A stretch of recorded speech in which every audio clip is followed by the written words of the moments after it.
Bom dia, boa tarde, boa noite. A ideia desse vídeo é realizar a solução do problema proposto dentro da disciplina de sistemas lineares e o título do exercício ele é estabilidade e realimentação.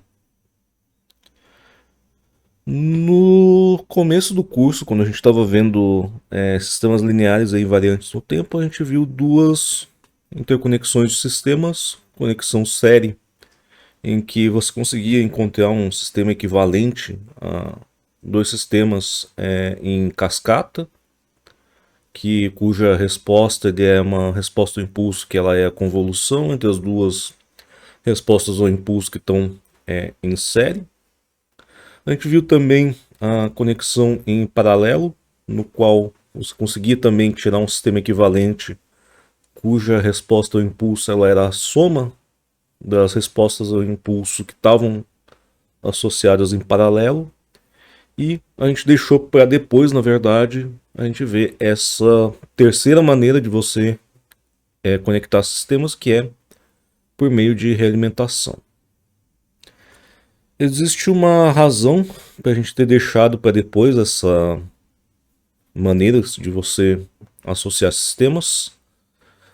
Se você analisar a maneira como o problema de resolver esse sistema com realimentação é formado, basicamente você tem um sistema linear invariante no tempo, cuja saída ela é utilizada para formar parte da entrada desse próprio sistema. Então você gera um problema no qual a saída depende da entrada e da mesma maneira a entrada depende da saída. Então quando você coloca esse tipo de problema, por exemplo, tentar resolver isso aqui por meio de integral de convolução, por exemplo, você fica com uma integral no qual o resultado dessa integral, por exemplo, um y de t, ele é o mesmo sinal que faz parte do integrando dessa integral. E esse tipo de problema ele não é tão trivial de você resolver quanto a gente viu anteriormente ali com associação em série, associação em paralelo. Para realimentação, você tentar resolver esse tipo de problema no seu domínio original, ela é um problema um pouco mais complicado do que os casos anteriores. Então a gente viu também anteriormente que grande parte desses problemas que são modelados por equações diferenciais com coeficientes constantes, eles são problemas bastante propícios de você resolver utilizando alguma transformada, por exemplo, transformada de Laplace, porque no domínio dessas transformadas, essas equações diferenciais elas acabam se tornando equações algébricas.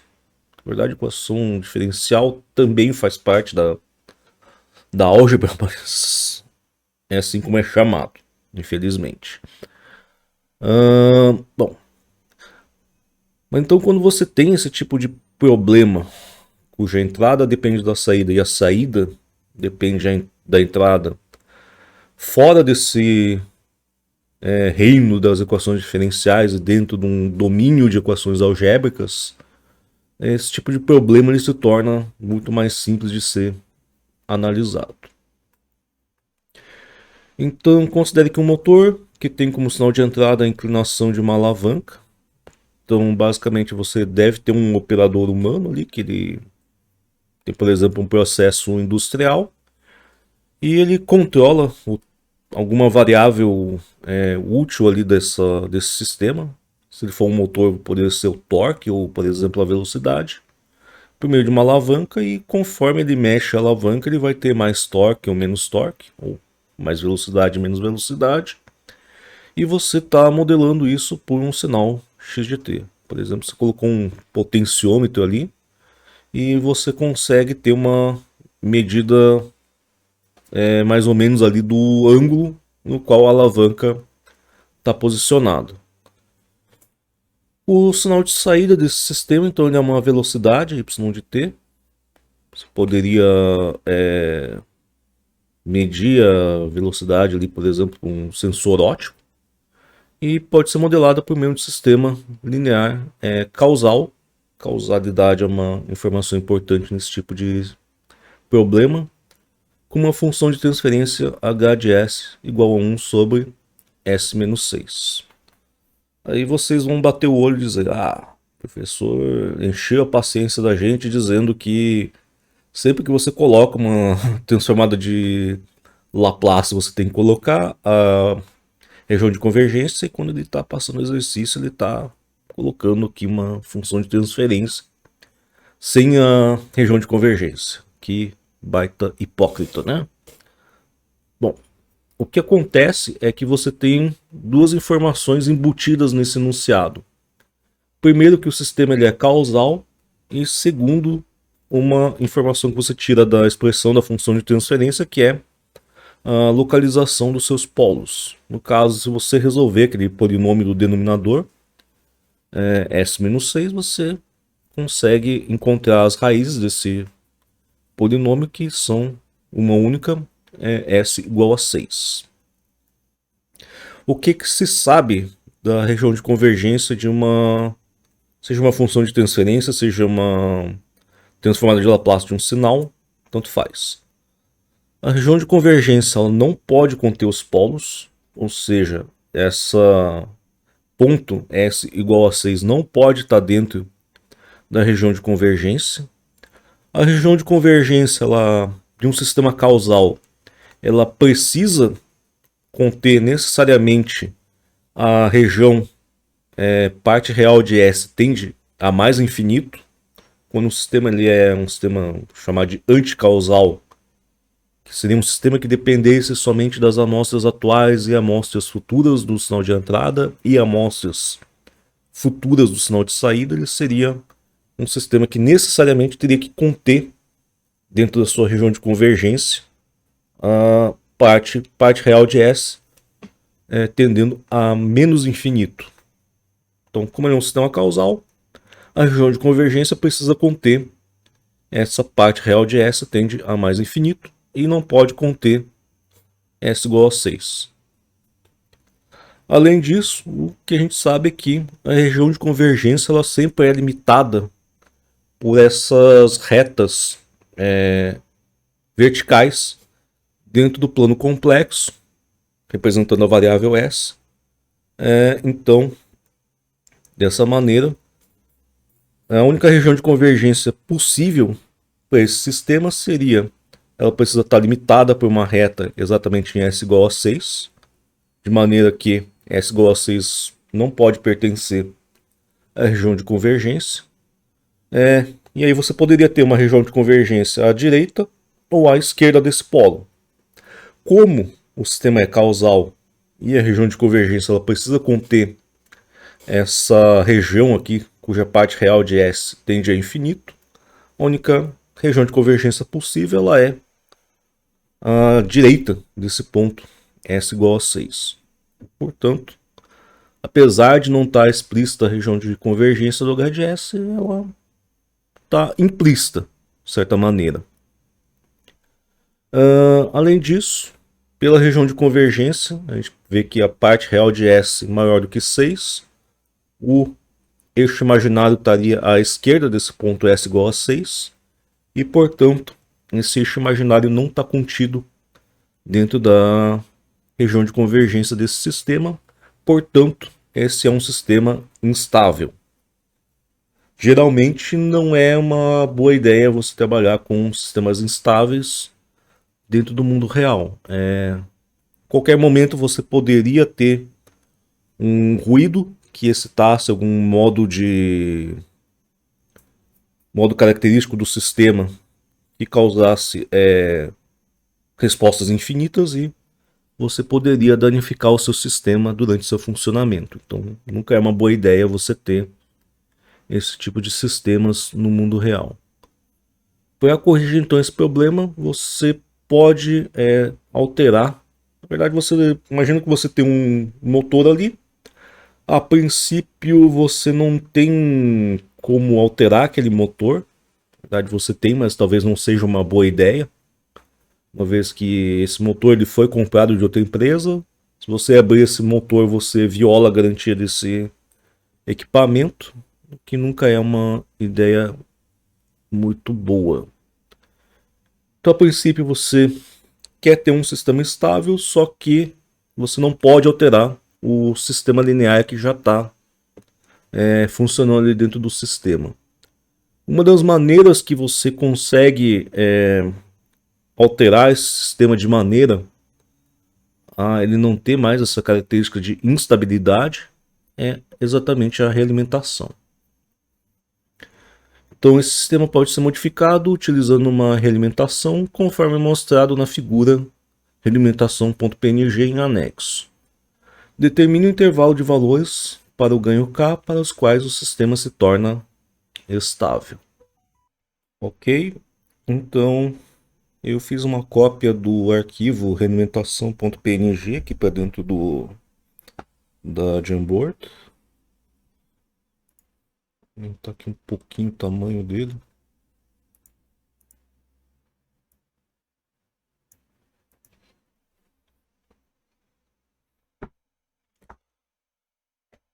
Então, o que foi alterado é que você está agora pegando uma parcela aqui do sinal de saída e está utilizando para compor o sinal de entrada.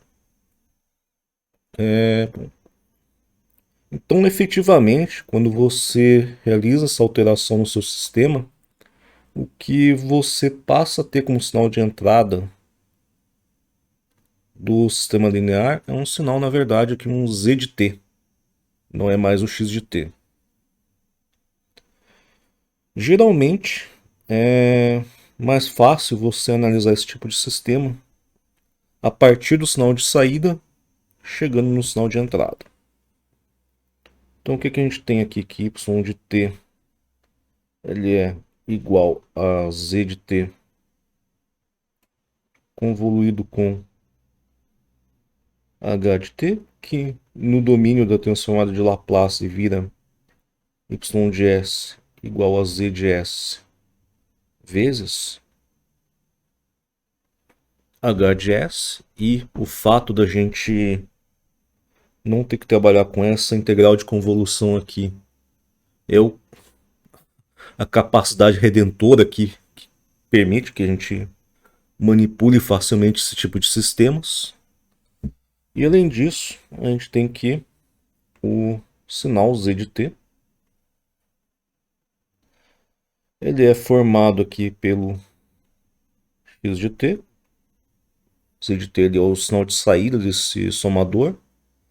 E a outra parcela ela é exatamente o sinal y de t multiplicado por um ganho k.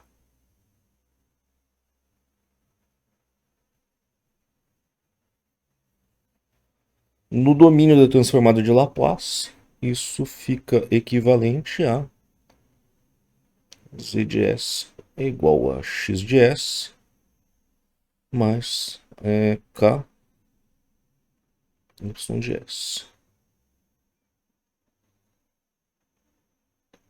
Substituindo a equação 2 na equação 1, então você tem que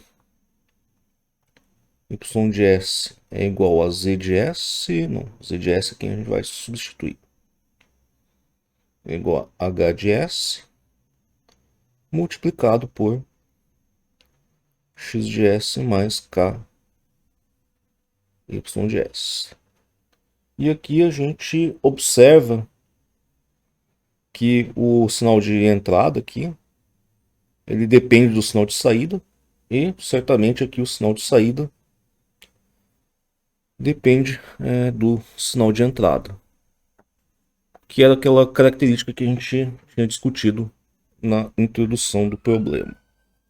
Entretanto, aqui dentro do domínio do transformado de Laplace, tudo fica mais simples, uma vez que essa equação é uma equação algébrica. Eu posso facilmente passar esse termo aqui para o outro lado da equação, colocar y de s em evidência, e ao final desse processo eu consigo encontrar mais facilmente, por exemplo, a função de transferência desse sistema após a inserção dessa realimentação. Ou seja, subtraindo KH de S, Y de S dos dois lados da equação, a gente teria aqui Y de S menos KH de S, Y de S é igual a H de S, X de S. Colocando Y de S em evidência, Y de S vezes 1 menos KH de S é igual a H de S, X de S. E se a gente chamar de G de S a função de transferência entre um sinal de saída Y de S e o sinal de entrada X de S, a gente encontra que isso aqui é igual a H de S dividido por 1 menos K H de S. E a gente vai ver que isso altera a localização dos polos da função de transferência. Então, originalmente, você tinha que o H de S era 1 sobre S menos 6. Portanto,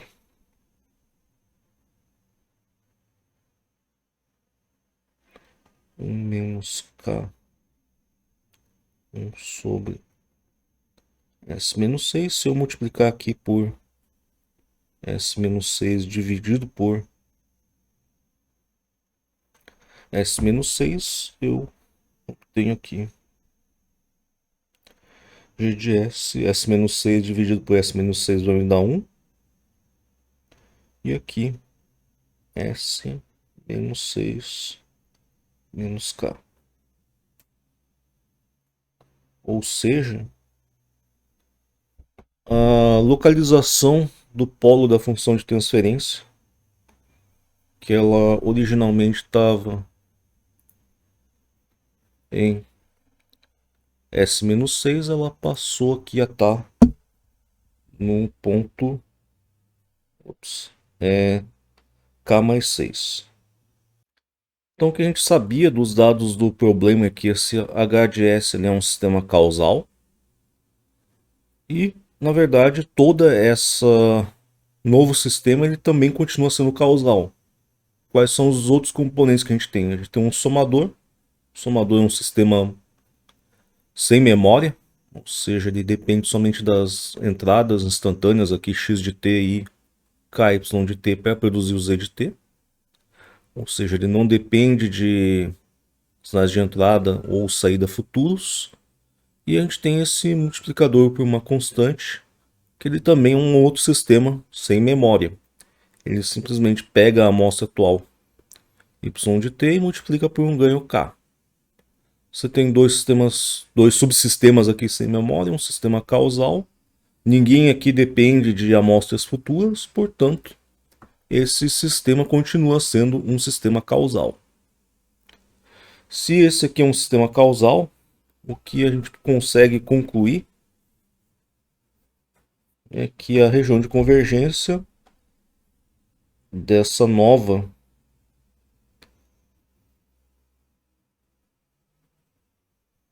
configuração ela é maior do que K mais 6. Então você está alterando a localização da sua região de convergência. E aí você tem duas possibilidades para essa região de convergência.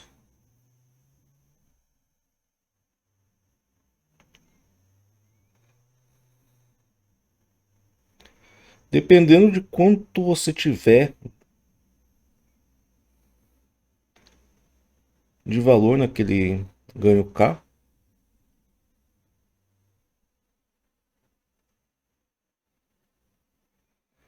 vamos primeiro caso aqui, em que, por exemplo, K mais C estaria localizado aqui. Então você tem uma região de convergência que ela não pode conter esse polo e ela precisa conter parte real de S tende a infinito. Seria basicamente o lado direito desse gráfico, tanto para cima quanto para baixo. Então a região de convergência, na ausência de qualquer outro polo, a única possibilidade seria essa região de convergência. O que acontece? Se você tiver essa configuração, a região de convergência ela ainda não contém o eixo imaginário e o seu sistema continua sendo um sistema instável, que não é o que a gente quer como resposta do exercício.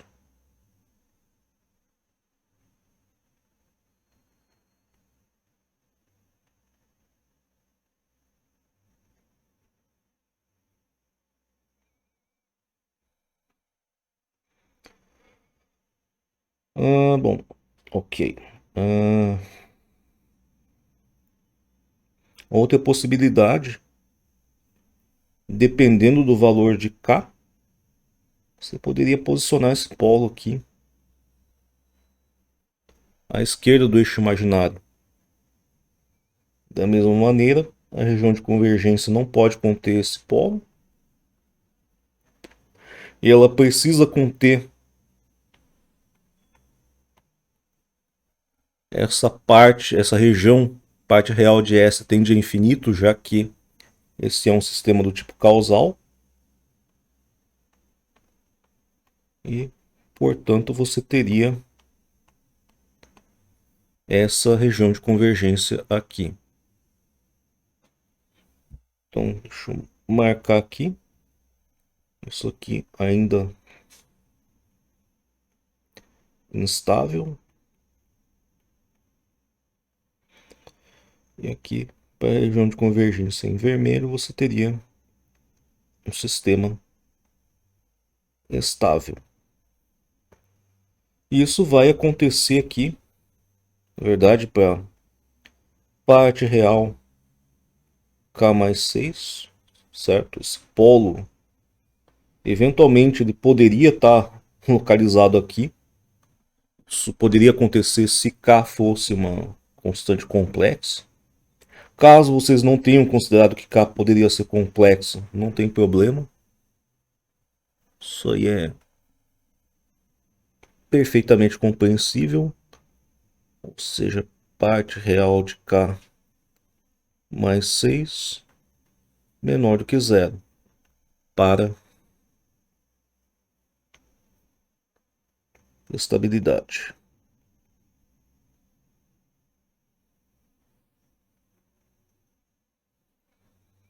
Subtraindo 6 dos dois lados da inequação, a gente chegaria aqui.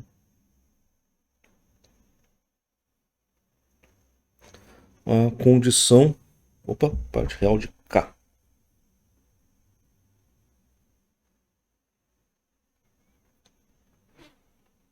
Sobre K, para a qual você torna esse sistema estável.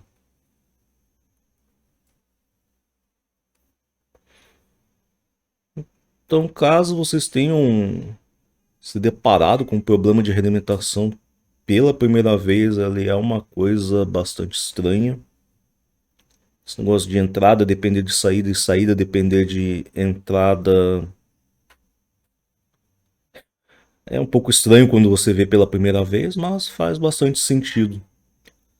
Se vocês pensarem que isso aqui poderia ser um sistema de cruise control de um carro, por exemplo, a x de t fosse a entrada com a pressão de um acelerador, y de t fosse a velocidade de um veículo automotor, a princípio você gostaria, num sistema de cruise control, que a velocidade do carro se mantesse constante, apesar de alguma perturbação que você possa ter aqui no meio, por exemplo, buracos ou outros obstáculos na pista.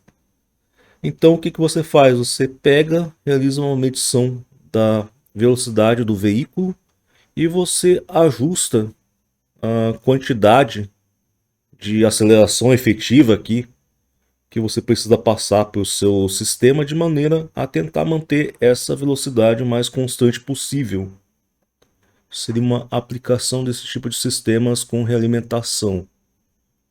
No caso, seria muito mais complexo, você teria que provavelmente utilizar algo mais sofisticado aqui, que só um ganho por constante, mas a ideia ainda seria a mesma aqui. Eu espero que vocês tenham considerado o exercício interessante e até a próxima.